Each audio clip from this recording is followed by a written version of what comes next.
जतचा पाणी प्रश्न पुन्हा पेटणार अशी दाट शक्यता निर्माण झालेली आहे।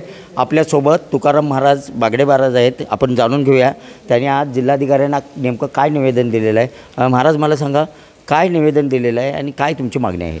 आमची मागणी हेच आहे की ह्याच्या अगोदर देखील हीच मागणी होती आमची की जेव्हा जेव्हा दुष्काळ पडतो तेव्हा आम्हाला पाण्याचं आश्वासन भेटलं जातं। 2019 पासून मी पाण्यावरती संघर्ष करतोय। संघ ते मुंबई पायदिंडी काढले, त्यानंतर 8 तलावाचं पाणी एकत्र करून कृष्णामाईमध्ये पाणी टाकलं। ते पाणी घेऊन माननीय मुख्यमंत्री साहेबांच्या भेटीला एकनाथजी शिंदे साहेबांना भेटलो। त्याच रात्री 2000 कोटीची तरतूद झाली, सगळ्या गोष्टी झाल्या। हे फक्त कागदावरती होतं आहे, 2-2 वर्ष ह्या गोष्टीवरती होतात, पण पाण्यावरती कुठल्या पद्धतीचं अंमलबजावणी होत नाही। अंकली गावामध्ये रक्त घ्या पण पाणी द्या ह्याच पद्धतीची मागणी केली आणि त्या ठिकाणावर आंदोलन केल्यानंतर आम्ही परत दुसरं आंदोलन ह्याला केलं की बालगावमध्ये। त्याही ठिकाणीवरून आंदोलन केल्यानंतर त्या देखील लेखी पत्र मिळालं की 6 महिन्यामध्ये तुमच्या अंकली तलावापर्यंत गुड्डापूर तलाव, वसपेठ तलाव आणि संघ तलावापर्यंत पाणी पोहोचण्याची व्यवस्था पद्धतीने आम्ही करू अशा पद्धतीचं लेखी आश्वासन दिलं। त्यानंतर आम्ही माघार घेतलं। 6 महिने उलटून गेले तरी देखील या सरकारला किंवा अधिकारी वर्ग यांना या आपण दिलेल्या शब्दाची जाणीव मात्र त्या ठिकाणी कुठं दिसत नाही। म्हणून आम्ही आता शेवटचं सांगतो की आम्ही महाराष्ट्रामध्ये न राहता कर्नाटकाच्या बॉर्डरवर जायचं, तिथल्या मुख्यमंत्र्याचं इथल्या मुख्यमंत्र्यांचे फोटो घ्यायचे आणि ह्या सगळ्या नद्यांचं पाणी एकत्र करून त्यांना आंघोळ घालायची आणि त्या कर्नाटक राज्याला म्हणायचं की आम्हाला पदरात घ्या, नाही तर आमचं रक्त घ्या, पाणी द्या, अशी कडक भूमिका एक शेवटचा अल्टिमेट देतो आहे। 22 तारखेपर्यंत त्यांनी काम जर नाही चालू केलं तर आम्ही आमच्या पद्धतीने आम्ही पुढला निर्णय घेऊन आम्ही पुढल्या पद्धतीने आम्ही वाटचाल करणार आहोत। प्रत्येक गावागावात जाऊन, प्रत्येक रानात जाऊन, प्रत्येक वाडी वस्तीवर जाऊन, कारण मला सांगा सातत्यपूर्वक गेले अनेक वर्ष जर सातत्यपूर्वक जर दुष्काळ होत असेल, सातत्यपूर्वक जर एखादी गोष्टीवर अन्याय होत असेल तर शेतकऱ्याची एक क्षमता आहे सहन करण्याची आणि तुम्ही तो अंत बघताय। लोक बोलत नाहीत। आता निवडणुका लागल्या ते कारण सांगितलं, 4 महिने त्यातच गेले, कोण त्या गोष्टीवरती बोलायला तयार नाही। म्हणून पुन्हा एकदा ही जनता रस्त्यावर उतरलेली आहे आणि वेगवेगळ्या पद्धतीने आंदोलन करणार।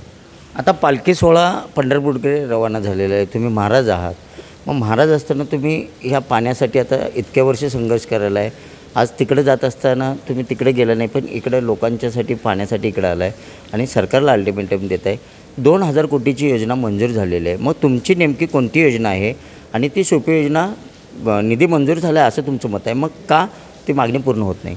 वास्तविक पाहता म्हैसाळ विस्तारित योजना जी आहे ती 2000 कोटीची आहे। त्यासाठी आता 988 कोटी मंजूर झाले, त्या पद्धतीचं काम चालू आहे। त्याचं स्वागतच आहे माननीय मुख्यमंत्री एकनाथजी शिंदे साहेब, त्याचबरोबर देवेंद्र फडणवीस साहेब, त्यानंतर अजितदादा पवार साहेबांचं सगळ्यांचा मनापासून आभार आहे। पण मी जी मागणी केली होती मैताळ कॅनलपासून 2019 पासून मी मागणी करतो आहे आणि राहिला प्रश्न पंढरपूरवारीचा की मी पंढरीच्या पांडुरंगाला चलता देऊ नाही पुसते पत्तरूचे काम, जितने आत्मा पूजे उतने शालिग्राम। राष्ट्रीय संत गाडगेबाबांचा माझा संप्रदाय, त्या गाडगेबाबांनी जे सांगितलं मूर्तीमध्ये देवळामध्ये देव म्हणून बघता माणसामधला देव बघा, आणि म्हणूनच गाडगेबाबांचं पांडुरंग रूपी असणाऱ्या कलेक्टर साहेबांना आम्ही निवेदन देऊन आम्ही पंढरीच्या वारीला देखील ह्याच पद्धतीनं माननीय मुख्यमंत्री साहेब त्या ठिकाणी येणार, त्यांना देखील आम्ही साखर घालण्यासाठी ह्यावेळेस पण जाणार आहोत।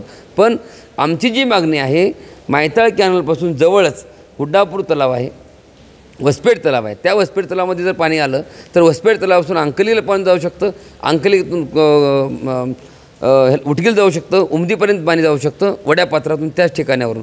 दुसरा की तिथून पाणी जर गुड्डापूर तलावामध्ये जर पाणी पडलं तर गुड्डापूर तलावातून आसंगी गोंधळेवाडी संख आणि संखमध्ये गेल्यानंतर तिथं मोठा प्रकल्प आहे, त्या माध्यमातून उमदीपर्यंत त्या ठिकाणी वेगवेगळे कॅनल तयार केले आहेत, वेगवेगळ्या माध्यमातून त्या कॅनलचा मेंटेनन्स करायला पाहिजे, त्या भागातली स्वच्छता केली पाहिजे, त्या भागातून पाणी तिथं जाऊ शकतं। जे काम तुम्ही खर्चिक करणार आहात ते सोप्यामध्ये होऊ शकतं, हे मी माननीय मुख्यमंत्री साहेबांना त्यावेळेस सांगितलं होतं आणि ते बघून ते मान्य करून 26 कोटी त्यावरती मंजूर झालेले आहेत। मी 2019 पासून मागणी करतो, जी कुणीच मागणी कधी केली नाही ती मागणी मी सातत्यपूर्वक करतो आणि त्याला यश पण आलेलं आहे।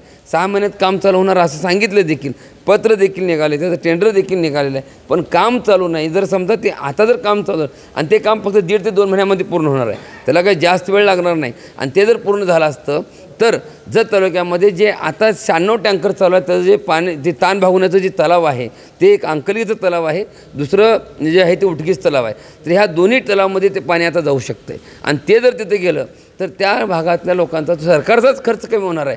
आम्ही आमच्यासाठी नाही पण पिण्याचा पाण्याचा जरी प्रश्न जरी त्या ठिकाणचा जरी मिटला तर आम्ही त्यात समाधानकारक होणार आहे।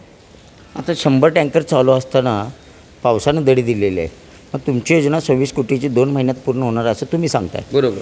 ती जर पूर्ण केली तर किती गावांचा पाण्याचा प्रश्न मिटणार आहे? कमीत कमी 44 गावांचा पाण्याचा प्रश्न मिटू शकतो. त्यामध्ये आता जे परवा म्हणजे गेल्या वेळेस तुमच्या चॅनलच्या माध्यमातून दाखवलं होतं की माननीय संजय काका पाटील त्याचबरोबर आमच्या तालुक्यातली आजी सर्व पदाधिकाऱ्यांच्या प्रयत्नातून माडगाळपाशी जे मायताळ कॅनलपासून जे फोडलेलं आणि त्यातून धोड नाल्या तलावापर्यंत पाणी गेलं, ती मागणी आमचीच होती. त्या मागणीमुळं आज त्या तलावामध्ये पाणी गेलं. 8 दिवस लागले त्या ठिकाणी. माननीय पवारसाहेब आहेत, वेगवेगळ्या माध्यमातून सगळ्याच मंडळींनी पाटबंधारे विभागाच्या जलसंपदा अगदी ताकदीने प्रयत्न केले. ते जर काम केलं नसतं तर आज आमच्या तालुक्यामध्ये जे आता 96 तलाव आहेत त्या टँकर आहेत, त्या टँकरला पाणी देखील मिळालं होतं. गेल्या वर्षी 2019ला मंगळे तालुक्यातून जे पंढरपूरचं पाणी आलं होतं भुयार या ठिकाणी, चिखली भुयार या ठिकाणी, तिथून टँकरने पाणी आणलं होतं. म्हणजे आज आमच्या तालुक्यातले सगळे जेवढे तलाव आहेत ते सगळे कोरडे पडलेले आहेत. आताही देखील पाऊस पडणं समाधानकारक नाही आहे. मग आमचं म्हणणं काय की जर समजा तुम्ही म्हटला की ह्या 26 कोटीमध्ये किती गावात समाधानकारक होतील, माझं म्हणणं असं आहे की जेव्हा जेव्हा पूर येतो आहे तेव्हा समाधानकारक जर आपण तलाव जर भरली गेली, संक तलाव भरलं 50% किंवा गुड्डापूरचं तलाव भरलं, तर हे जेव्हा जेव्हा पूर येतो आहे तेव्हा भरून घ्यायचे. आणि त्यानंतर जे परिस्थिती आमच्याकडे पाऊस आहे तो एक 50% झाला तर समाधानकारक त्या भागातली जनता होऊ शकते. त्यामध्ये गुड्डापूर समाधानकारक होईल, आसंगी समाधानकारक, गोंधळेवाडी, संख, हळ्ळी, बालगाव, सुसलात, करजगी, मोरबगी ह्या गावापासून ते पाणी जाऊ शकते. इकडून अंकलगीपर्यंत जाऊ शकते, त्यानंतर कानेवाडीपर्यंत जाऊ शकते, उमदीपर्यंत जाऊ शकते, विठ्ठलवाडीपर्यंत जाऊ शकते. ह्या भागातल्या असे 30 ते 40 गावांचा पाण्याचा प्रश्न मिटू शकतो आहे. फक्त 26 कोटीचं काम ह्या महिन्यात चालू झालं पाहिजे.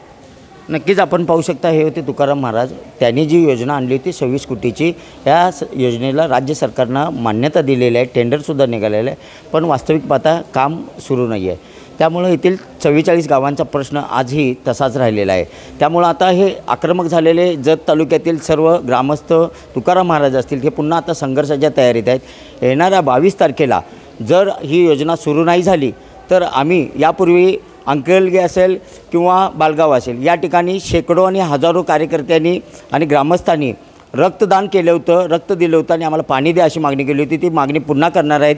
त्याचबरोबर आम्ही कर्नाटकमध्ये जाणार असल्याचा इशारा त्यांनी राज्य सरकारला दिलेला आहे.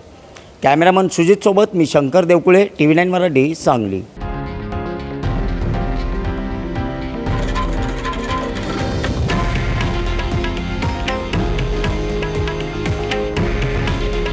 हे आहे देशातील नंबर 1 न्यूज नेटवर्क आणि आपण पाहत आहात TV9 मराठी. काळजी तुमची, हित महाराष्ट्राचं.